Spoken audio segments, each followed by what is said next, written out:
รายการต่อไปนี้เป็นรายการทั่วไปสามารถรับชมได้ทุกวัย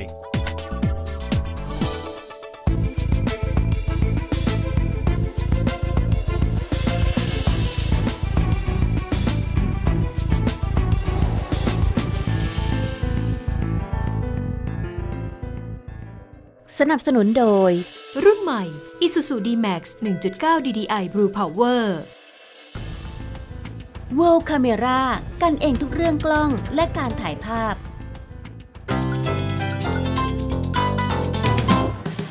Excuse me, where's the restroom? Restroom, walk ahead. It will be on your right side. Oh, thank you. Welcome. Where is the restroom? Where is the restroom? แปลว่าห้องน้ำอยู่ที่ไหนคะคำว่า restroom, washroom, bathroom จริงๆแล้วก็พูดถึงห้องน้ำเหมือนกันหมดนะคะขึ้นอยู่กับว่าเราเดินทางไปประเทศไหนและเขานิยมใช้คำไหนค่ะหรือเขาจะตอบมาว่ามันอยู่ชั้นไหนเช่น It's on the second floor It's on the second floor แปลว่ามันอยู่ชั้น2ค่ะขอขอบคุณ Isuzu Mu-X 1.9 DDI Blue Power ที่ให้การสนับสนุนการเรียนรู้ภาษาอังกฤษค่ะ Isuzu Mu-X Blue Power เอกสิทธิ์แห่งความสุขที่อยู่รอบตัวเจอราร์ด เบเกอร์บรรณาธิการบริหารของหนังสือพิมพ์ The Wall Street Journal หนังสือพิมพ์ที่มียอดจำหน่ายกว่า 2 ล้านฉบับต่อวันมากที่สุดในสหรัฐได้เดินทางมายังกรุงเทพมหานครเพื่อร่วมถ่ายทอดประสบการณ์การทำข่าวการเลือกตั้งประธานาธิบดีสหรัฐในปีนี้ที่มีสีสันและดุเดือดมากที่สุดครั้งหนึ่ง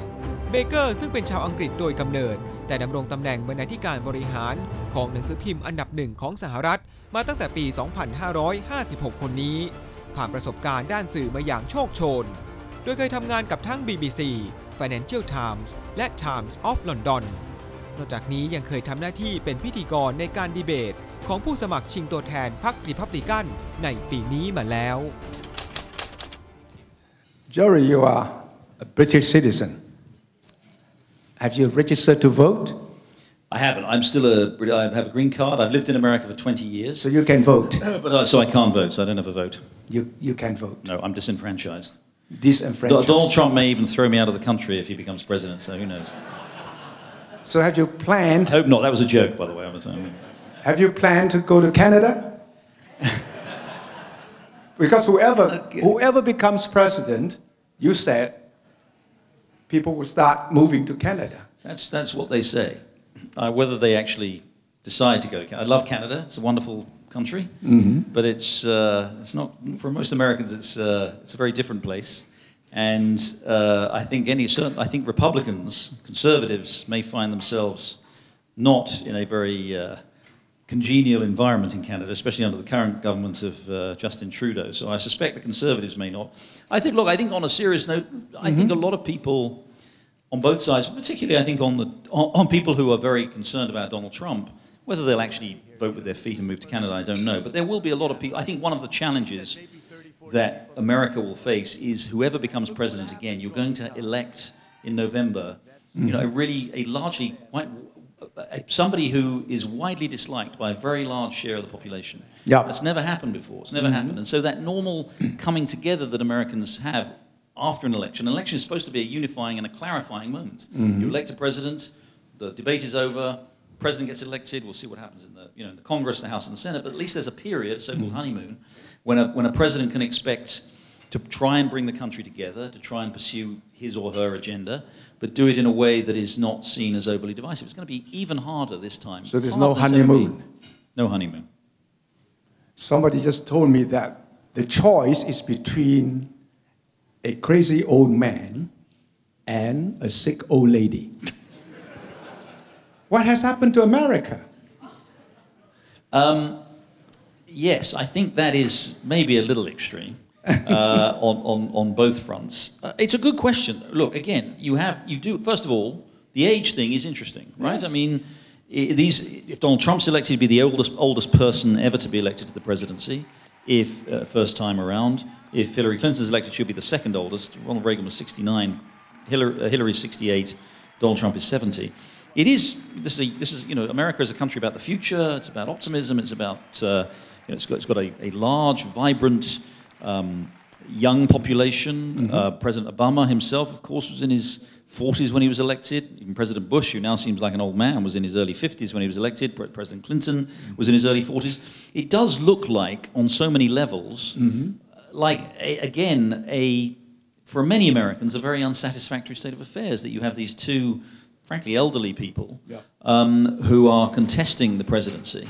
And again, there are many theories put forward to this. Look, I think part of the challenge is that many Americans are so disgusted with what they've seen in Washington for a long period of time now, hyper-partisanship, a failure to get anything done, on either side, whether they're Democrats or Republicans, real dissatisfaction with either the presidency or the Congress, that I think a lot of people are turned off by politics, including some people who might seek the presidency.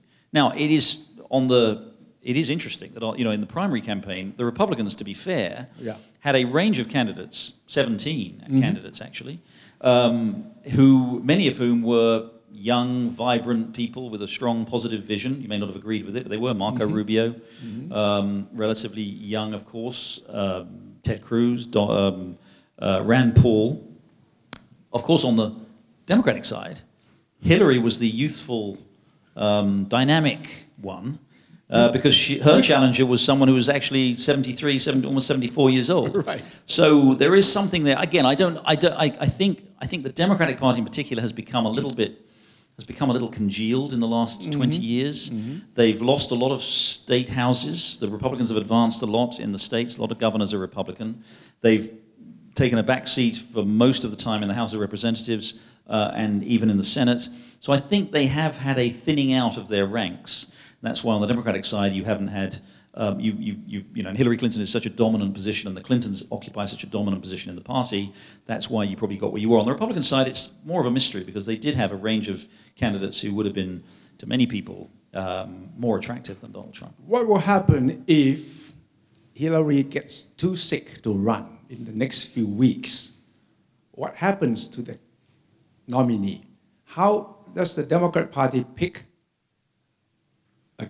replacement?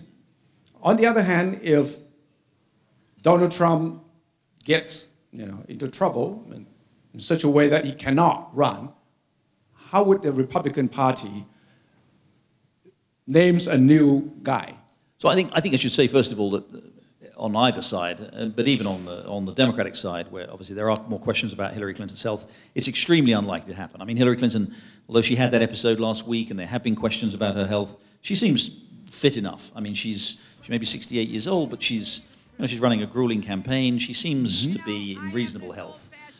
So it's very unlikely. But if it did happen, there are procedures in place to replace the existing candidate. The Democratic National Committee would meet in emergency session and would choose a candidate. It wouldn't by any means be bound to choose Hillary Clinton's vice presidential nominee, Tim Kaine. They're not bound to. No, could choose anybody. They could choose anybody. Anyone at all. Anybody. The betting would, briefly last weekend would be they would probably pick Joe Biden, who of course is also not Bernie Sanders. No, not Bernie Sanders. No. Although there would be strong pressure from Bernie Sanders supporters to do that, but he didn't get a majority of the votes in the Democratic primary, and those so up they would say, well, Democrat, and he doesn't have a majority of the support of Democratic National Committee members, so they would probably elect someone again who's even older than Hillary Clinton. So the Democrats would be choosing someone who's actually older than. I would really like to see Bernie Sanders against Donald Trump. Yeah, well, according to the polls, personally, according to Bernie Sanders has a much higher positive approval ratings than either Donald Trump or Hillary Clinton. The polls, in fact, Bernie Sanders tried to make this an important point of his campaign in the final stages of the primary, that polls suggested that in his hypothetical matchup between Bernie Sanders and Donald Trump, that Sanders would win easily. So that would have been, that would certainly have been a very polarizing, even more polarizing than the current contest. But certainly, the evidence, the polling suggests that Bernie Sanders is more popular than Hillary Clinton among the country at large, if not among Democratic voters. Will the Wall Street Journal endorse one of the two? So the Wall Street Journal hasn't endorsed candidates since 1928. The last time it endorsed a presidential candidate was Herbert Hoover, and as my colleague, the editorial page editor, likes to point out, that didn't turn out so well, either for the country or possibly for the Wall Street Journal. So it has a policy, while it is the editorial page. First of all, I should also say, I'm not responsible for the editorial page. We have a division, quite unusual, but I think a very well-respected one, a division between the news side of the journal, which I'm responsible for, and the opinion side. So there's no question that people think the news is being so you run the news side. I run the news side, but I can say with some confidence, knowing the track record, that even though the editorial pages of the journal are strongly conservative, they won't be endorsing a candidate this time around. They've been strongly critical of Donald Trump. They really, they've been almost as critical of Donald Trump as they have been of Hillary Clinton, which shows you the extraordinary nature of this election. The editorial page of the Wall Street Journal is very much the repository of conservative opinion in America, and they have been very hostile to Donald Trump. So they won't. I can't say for sure. And it's not my responsibility ultimately, but I would be very surprised if they endorse either. And who is Mr. Murdoch for? He doesn't publicly express his view either. You don't know yourself? He has strongly. He hasn't told me who he's voting for. He tweets. He is an American citizen. He doesn't tweet as much as he used to. No. But he tries. But you don't know who he's for. He has strong views. I mean, he's made no secret of his conservative views. So on issues like immigration. Yeah. Mr. Murdoch is very pro-immigration. I think very concerned, obviously, about some of the things that Donald Trump has said, but he's not expressed a public view about who he thinks people should vote for or who he's going to vote for. Can you guess? No. You're not close to him enough? No, because I mean, I just think it's not. It's he doesn't, and I think also he realizes as the proprietor of the newspaper, of the Wall Street Journal, and indeed of many other newspapers, it's not, and again, he knows that the editorial page of the paper doesn't endorse a candidate. No. So it would be unusual, I think, for the proprietor of the paper to come out publicly and express particular strong support for one candidate or the other. He doesn't do it. He hasn't done it Some of his traditionally. other papers might endorse his other papers tend to be more partisan than the Wall Street Journal. People think of Rupert Murdoch and they think of partisan newspapers such as the New York Post or the Sun in Britain, but actually they forget that the Wall Street Journal, the Times of London, the Australian, these are newspapers that are that don't take a highly partisan view and try and report the news as best they can and comment on it and analyse it as best they can. And so for those newspapers, they are free to choose whomever they want to endorse, if they do endorse. If you could vote, or if you were going to vote, do you really have a difficult time making a decision? Well, yes, of course. You mean you have not made up your mind? Yes, I haven't made up my mind. First of all, I think in any circumstances, it would be wrong for me to say who I was going to vote for as the editor. No, I'm not asking you. I'm just asking whether it's a woman or a man. It would be wrong for the editor of a newspaper to say who he or she was going to vote for. I think that would just be wrong, and unless it was a paper that, again, like the editorial page of the journal, which is identified with a particular ideological I could detect from your presentation. Can you detect from my presentation? I hope not. From your presentation, I can detect. I thought I disguised it rather well.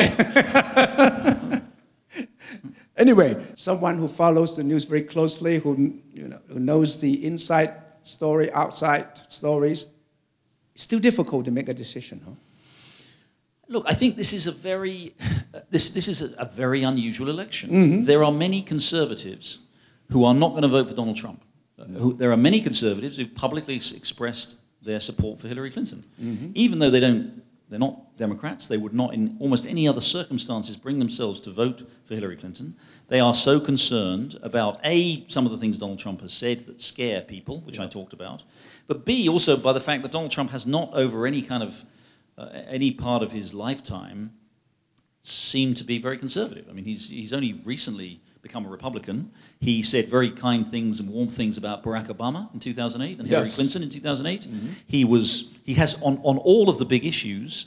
He has not expressed conservative positions. So there are a lot of conservatives who find it very, very hard to vote for Donald Trump. A, because they're scared of what he might do, and B, because they don't think he shares their views. And therefore won't vote for him. Some of them will vote for Hillary Clinton because they feel there's no alternative. Some of them won't vote. Some of them will vote possibly for Gary Johnson, the Libertarian candidate, because many... there's a conservative Which is in nowhere serious. Aleppo? Yes, yeah, it's a Aleppo, yes, he didn't do very well on that particular quiz. But there is, this is again what I was trying to bring out in my remarks. This is this ช่วงหน้า extraordinary situation we're in where we have these two candidates who have higher negative ratings than any candidates we've seen in American presidential history.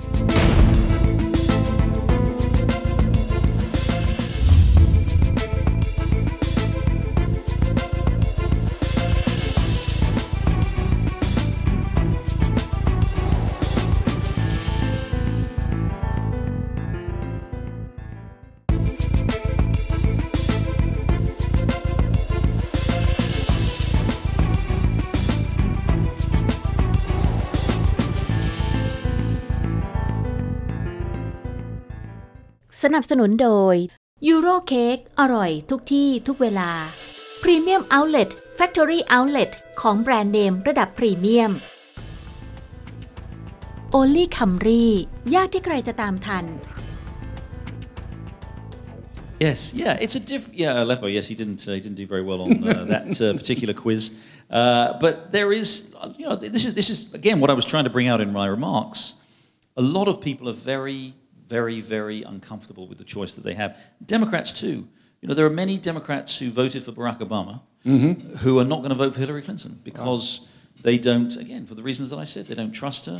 They don't. They think again that it's time to move on. The country should move on. Hillary Clinton's been in politics for 25 years. They're unhappy with that choice. Many of them will vote for Jill Stein, the Green candidate. Some of them may vote for the Libertarian candidate. Some of them won't vote either. We are again just this is this extraordinary situation we're in where we have these two candidates who have higher negative ratings than any candidates we've seen in American presidential history. You're in Thailand. Who is better for Thailand? You've got to help us because we're totally lost. Gary Johnson, I would say, is probably the best candidate. There's I'm no sure he chance knows, at all, right? I'm sure he knows where Bangkok. No, but I'm sure he knows okay, where not Bangkok Thailand. Is. To be fair, ASEAN, Asia. Okay, I think it's a fair question, and I think you can. And again, I'm not trying to avoid giving you a direct answer. I can see that either candidate would have both positive and negative effects on ASEAN. Let's take Hillary Clinton. So I think Hillary Clinton has been when she was Secretary of State, she was very much part of the pivot towards Asia under the administration, especially and as many people in the administration became more concerned about the rise of China and China's assertiveness strategically, politically, the South China Sea and elsewhere. And as you know very well, the Southeast Asian nations increasingly concerned about that, called on the United States to do more, and Hillary Clinton was very much a supporter of that. So you can make a very strong case that Hillary Clinton has been, from a geopolitical strategic point of view, has been very much aligned with many of the, obviously it's complicated because the different ASEAN countries have different interests and different political structures, but broadly speaking, in terms of some of those big strategic issues, she's aligned herself with them. On the other hand, she has, having been when she was Secretary of State, part of the negotiating process for TPP, has now come out against it. Right. And she's pushed, and she's being pushed, I think, in that direction by the trend in the Democratic Party against trade. On Donald Trump's side, I think you could make a case that Donald Trump is going to take a more assertive and aggressive attitude towards China. He said that very clearly.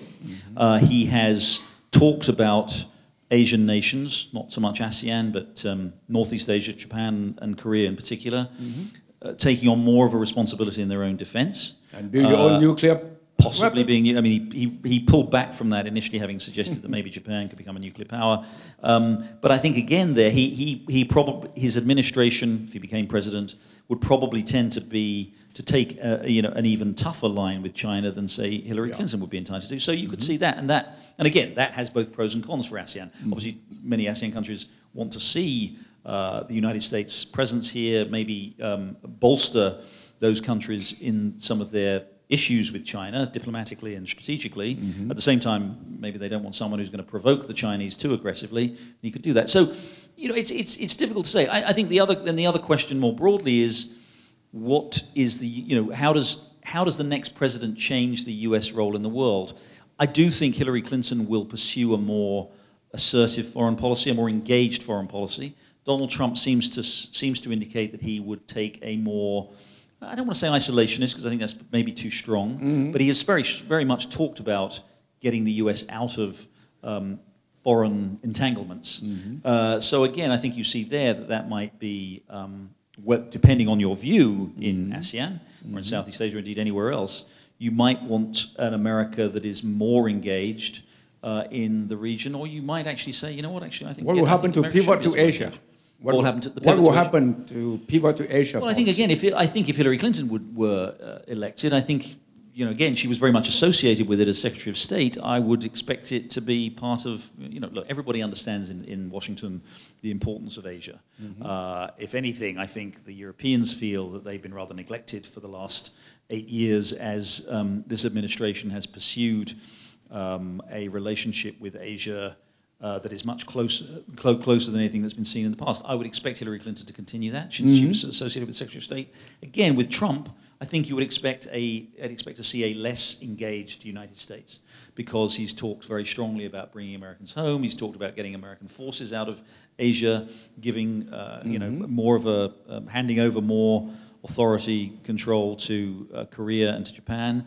So I think you would probably see, you know, a less involved, a less interventionist United States under Trump than you would under Well, traditionally, from this side of the world, a Republican president would be more acceptable, meaning that they will be less assertive on human rights issue, on labor. But Trump is not a Republican. True. So who is he? He is. So, and I think on these issues, I think, again, it's complicated. I think that Donald Trump, look, you're right. That's a very important point that the Republicans have tended to be less concerned about pushing human rights issues in this region.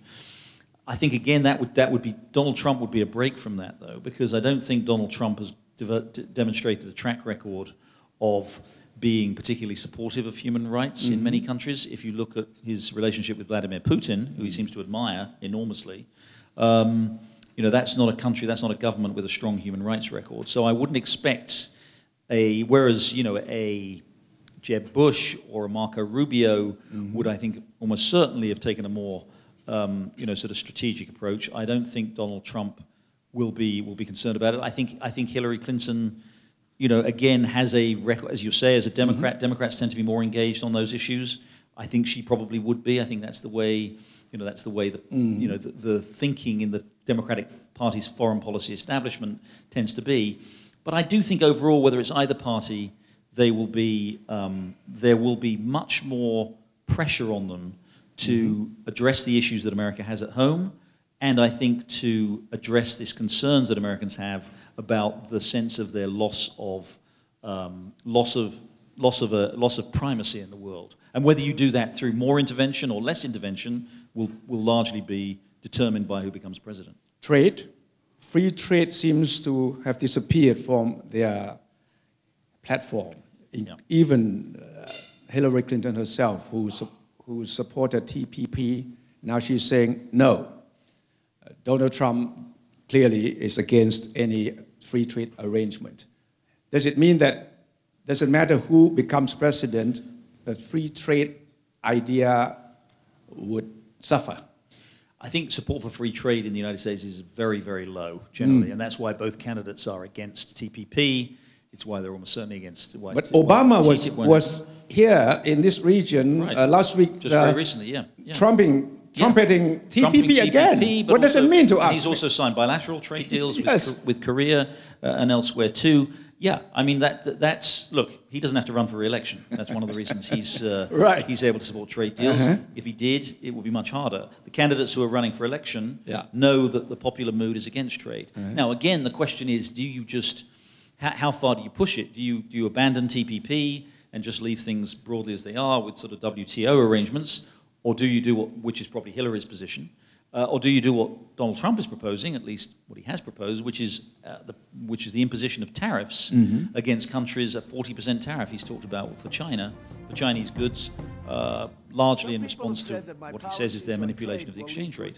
So again, I think you would have, with Trump, now whether he would actually end up doing that, I think is extremely unlikely, but I think you would at least rhetorically have a strongly protectionist position from a Trump president and just a more passive protectionism, if you like, from Hillary Clinton as president.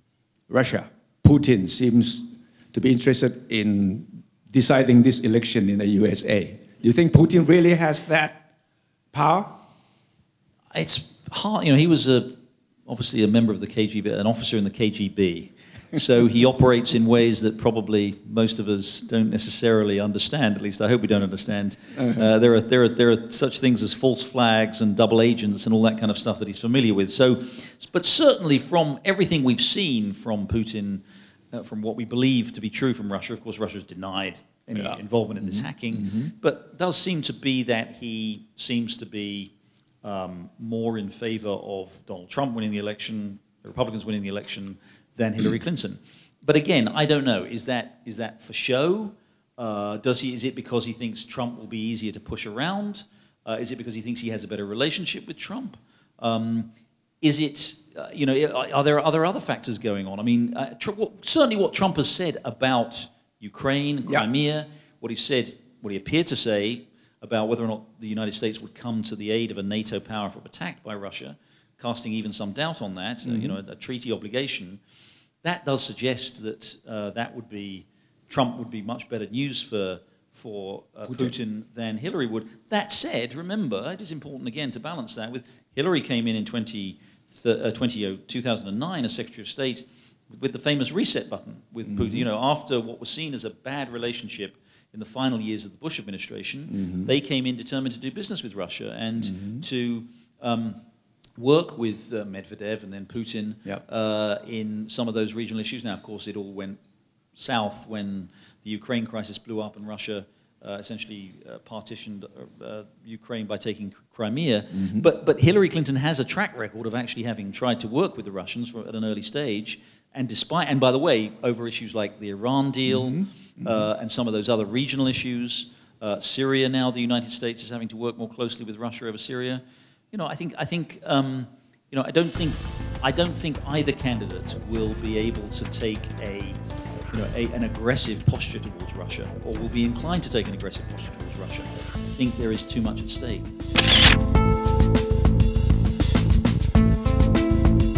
If Hillary Clinton wins, what would be the role of Bill Clinton? This would be another unprecedented situation where a former president becomes first gentleman. Yeah, first dude is how it's been also been described. What do American people expect Bill Clinton to do in the White House? I mean, serious question. This is no joke. It could happen, and then how do you deal with Bill Clinton?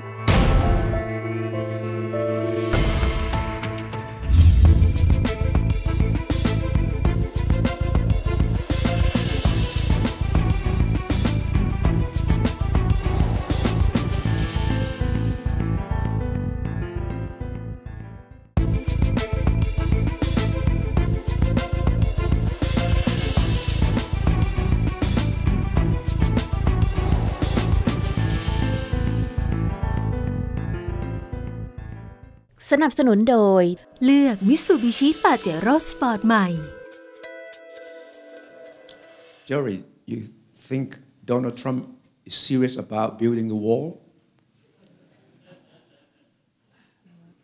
I mean, it's to me, it's one of the more mystifying aspects of the race because. And there are so many things that are strange about this race, and one of them is that this issue of immigration and building the wall has come up, and he's made a big deal out of it, at a time when immigration into the United States has been falling significantly from Mexico. Over the last 5 years, there's no question that for a long period, the border was not very well enforced. and millions of Mexicans came across the border looking for work and found it very easily. It's much, much, much harder to get across the border now. Immigration into the United States, illegal immigration into the United States has fallen dramatically in the last 5 years from Mexico. So why this suddenly becomes now a big issue that it's now as a need to build a wall is mysterious. In fact, one of the interesting things, we had a very interesting article in the paper last week pointing out that in something like 2/3 of the states now, the largest number of immigrants in those states are Indians, and the second largest number are Chinese. Mexicans in many of those states are the third largest number. So this idea that there is this huge problem of people, swimming across the Rio Grande and taking, Americans' jobs, it just, it just doesn't. It may have been true, and it's an understandable concern I think that people still have about the illegal immigrants who are here, who are there in the United States. But the idea that this is a huge problem that can only be stopped by building a wall seems to me implausible. So I think it's extremely unlikely that he will do it. I think there will, if he becomes president, certainly there'll be more law enforcement. I'm not suggesting the wall is the current border is completely enforced. It isn't. Still, some people are able to get across. There will be more enforcement of it, but an actual wall, building a 30-foot high wall to keep people out of the country, not going to happen. And how does he make the Mexican government pay for it? Well, he has an answer to that, which is that he says, look, there are various ways you can do it. You could do it either through U.S. has a very large trade balance with Mexico. Yes. And so if the wall costs $5 billion to build or whatever, you can calculate a tariff on Mexican products coming into the United States that will give you $5 billion. And they would, if they wanted to sell their products in the United States, they would be required to pay the tariff. It wouldn't be a U.S. imposed tariff paid by U.S. Consumers or others in the US. So you could do that. There's been some talk about some of them about, there are a lot of remittances that are sent back from Mexicans in the United States back to Mexico. Don't ask me how, but they've talked about somehow we might be able to restrain that and make that pay for the wall. I do think this is all rhetoric and not really very meaningful. But if he gets elected, I don't think there's going to be a wall, and I don't think it's going to be. Even if he's elected, you don't think that he will build a wall? No. I think there will be more. He will take more measures at enforcing border security. I'm sure there will be. They'll beef up the border security force in the key states.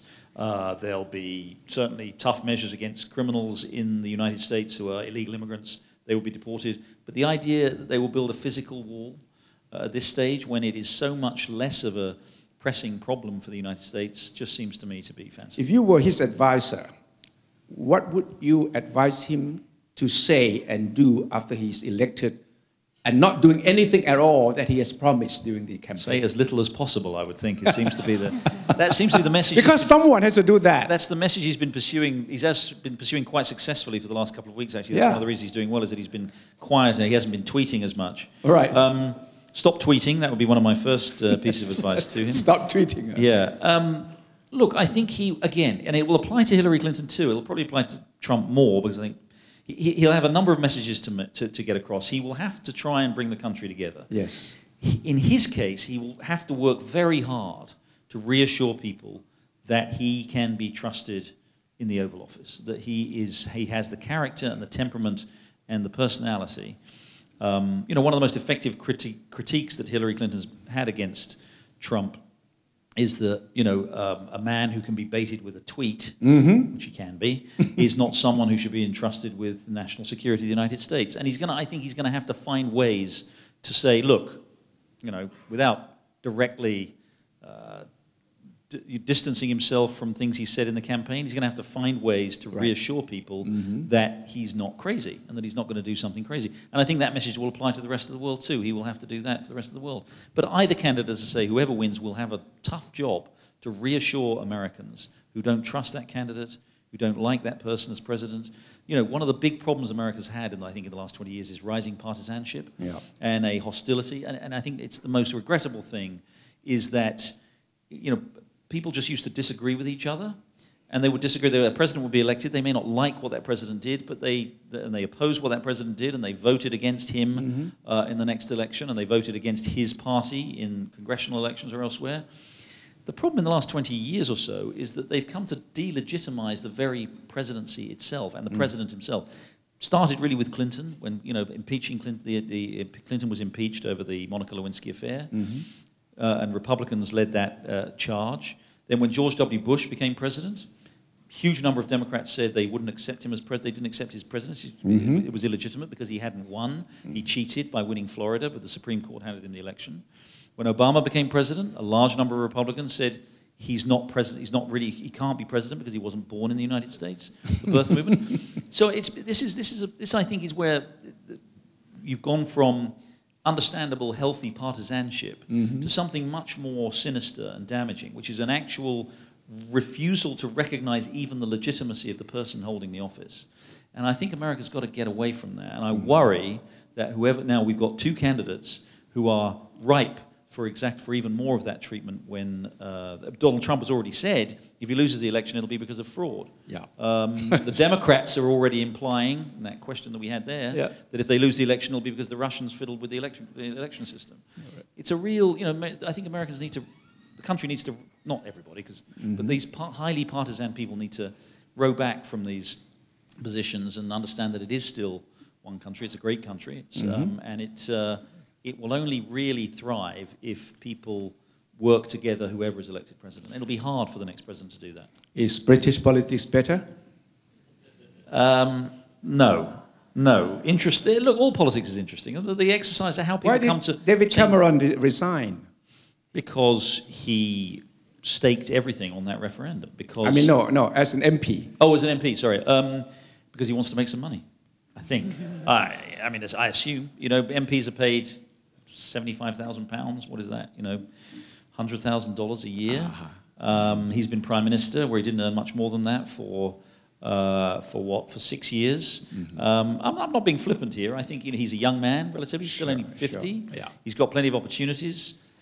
Why stick around in Parliament? Which is when the party's moved on, as it were, in every sense. So I think he's, this has been a pattern now. Gordon Brown resigned fairly soon after he was ousted. Tony Blair resigned very quickly after he was ousted. Politicians want to get out. Unfortunately, they've got an opportunity to parlay their political experience into making themselves some money, and I'm sure that's what David Cameron wants to do. He said he resigned as an MP so that he would not distract the new prime minister. Yes, he said that. That's the kind of thing politicians say. That's one of the reasons people have so little trust for politicians, because they don't think that. No, I'm not being cynical. There's some politicians here. I'm not being overly cynical, but politicians. And by the way, I do think. If you want to protest, I do think feel free. One of the reasons Donald Trump has done so well is that even though he says things that aren't true, he says things that he speaks in a way that politicians don't. He says things that are politically incorrect. He speaks the way people feel. And I think that does appeal to a lot of people. And when politicians say things that most people just don't believe, like that he doesn't want to be a distraction to the Prime Minister, and people know, and I don't think anybody has a real problem with him going off and making something of the rest of his life. It's that sort of tendency they have to say to be sanctimonious, to be constantly putting the country ahead of their own interests. Nobody expects them to be like that the whole time. They're human beings. Just act like you're human beings. So I think that's contributed to a mistrust and a disrespect for politicians, unfortunately, which I think is corrosive. If Hillary Clinton wins, what would be the role of Bill Clinton? This would be another unprecedented situation where a former president becomes the first husband, not first lady, right? First gentleman, I think. First gentleman. Yeah, first dude is how it's been also been described. What do American people expect Bill Clinton to do in the White House? Serious question. This is no joke.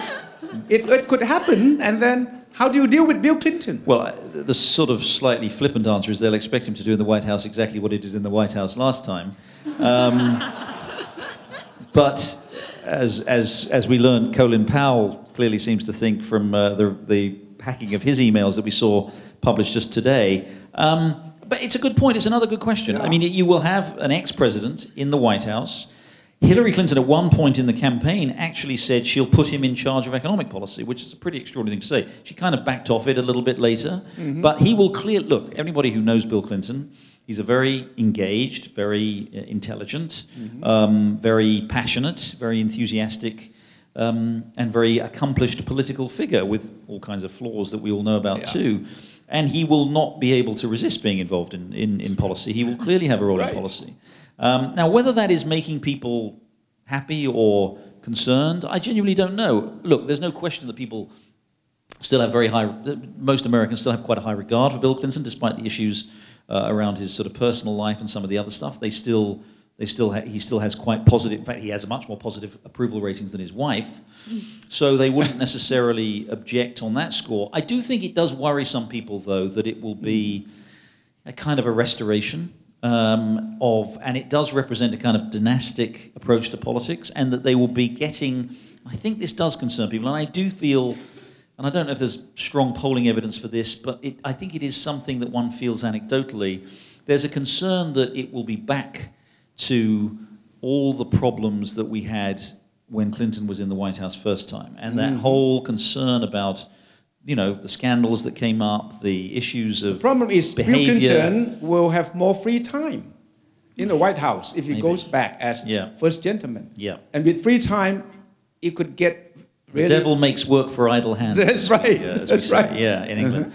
Look, I think that look, again, who knows? I think it will be inconceivable that he wouldn't play an important role because he's just there the whole time. And he is very much engaged in politics. That could have benefits, it could have significant disbenefits. I do actually think on balance it's not helping Hillary Clinton. The sense that, not even the people dislike Bill Clinton, they don't, they actually rather like him. But a sense that, are we really going to go back? Even though, by the way, the 1990s economically were successful. Yep. Do we as a country really want to go, just actually want to go and restore that presidency, that administration? I think a lot of people are worried about that, not a lot of people, but I think some people worry about it. But it's a good question, and it will be, again, unprecedented. Because Hillary was initially campaigning on the theme that you buy one, you get two. That's right. Now she's not saying that anymore. No. So Bill Clinton is not an asset. No, I think it is, look, she did say some version of that, as I said earlier in the campaign, when she said he will be in charge of economic policy. She's not... He hasn't been campaigning that much for her, partly because I think he's not been all that well actually himself, and he certainly lacks the energy that he used to have, which may be a good thing. But he's not been as quite out there, and I think they are concerned a little bit. They don't want people to think that they're voting Bill Clinton back into the White House. Right. Hillary doesn't want people to think that. The Democratic Party doesn't want people to think that. So he's out there, he's campaigning, but he doesn't have a very high profile. And I think that reflects the concern, the understanding that the campaign has that this is a concern for some people. Some of you may know that Jerry was the moderator of one of the Republican primaries. It was quite interesting. How was it? Was it fun? It was fun. It was a lot of fun. Yeah. Back then there were 9 Republican candidates, and it was hard to really kind of control them. It was a bit like herding cats, as we say. Yeah. But it was a great opportunity. Those to get to ask the candidates questions directly, which of course they don't answer. When you have 9 candidates, it was really very easy for just each candidate to make a statement in answer to a question. It was very hard to get them to sort of to force them to come back to the question because you didn't have time and people moved on to another topic. When there's just the 2 candidates, as there will be it looks like there'll be 2 candidates. If Gary Johnson managed to get up to 15% in several opinion polls, he would be included as the 3rd candidate in the debates. But he's not getting there. It doesn't look like he's going to get there. So it'll be the 2 candidates. And there'll be 2 hours of debate. It'll be much harder for those candidates to there'll be 1 moderator, 2 candidates. Harder for them to avoid the question. But at the time, when I did it, it was 9 Republican candidates competing for the Republican primary. They did get to say more or less what they want. We did push them on some issues. It's good. They're I was apparently the first British person actually ever to moderate a debate, and I thought Donald Trump might actually attack me for being a foreigner. trying to throw me out of the country, but actually he was very nice, he was very charming, and all the candidates were very charming. And I think we learned a lot. We tried to focus on the substantive issues of economics and policy, and I think we did learn quite a lot from it. But those big debates where there's so many candidates, they turn into a sort of rather raucous, unfocused, unsatisfactory, ultimately, kind of ramble through campaign statements that they've already prepared, and you don't really get much light. But it was a great experience. I greatly enjoyed it. Let's give Jerry a big hand.